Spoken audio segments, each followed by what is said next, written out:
Right here. Christmas. My Christmas tree is going to be seen from space, through the ceiling. Okay. You're going to be blind. I don't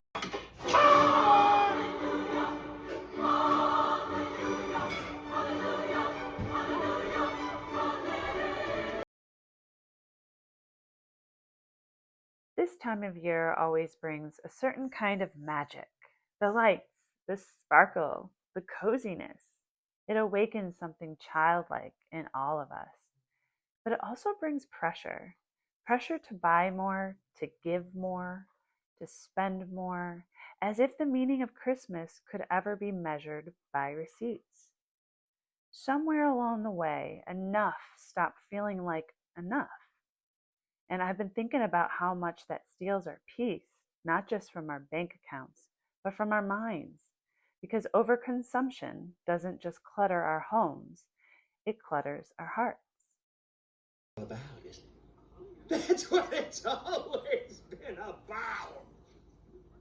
Gifts. Gifts. Gifts, gifts, gifts, gifts, gifts, gifts. You want to know what happens to your gifts? They all come to me. In your garbage. You see what I'm saying? In your garbage. I could hang myself with all the bad Christmas neckties I found at the dump. And the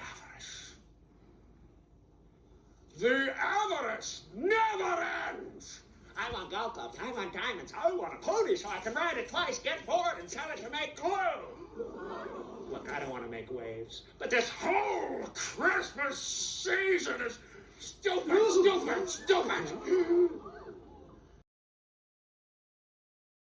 Now, as I decorate with things I already have, as I rearrange, repurpose, and create, I'm reminded how grounding it is to use my hands instead of my wallet.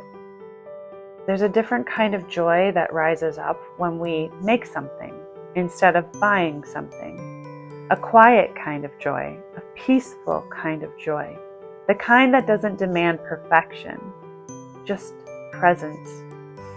And I know some people say, I'm not creative. But so often that's a story we speak over ourselves, and then we wonder why it feels so true. Words carry power. They shape the way we see ourselves. If you tell yourself you're not creative long enough, you'll silence the spark God already placed inside of you. The truth is, every one of us is creative. We were made by a creator. Creativity is in our design. It might not look like Etsy perfect crafts or a Pinterest board come to life. Maybe it looks like a writing, a handwritten note. Maybe it's baking a loaf of bread. Maybe it's using ribbon from last year, just like I am, or turning your stool into a little present holder to hold a little Christmas tree. And the crazy thing is, kids notice this. They always notice the simple things. For example, my niece once told me she loves that I make my own cards, like birthday cards, Christmas cards, just cardstock, a pen, and a little heart. She's 9 and she's already making her own cards too.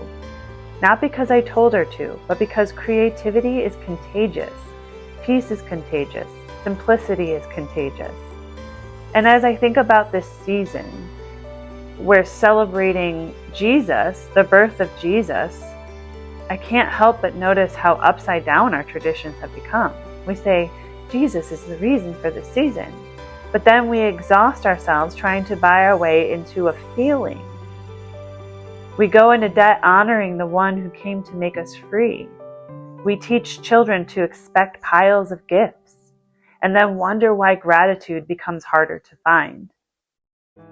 But God never asked us to live lives of excess.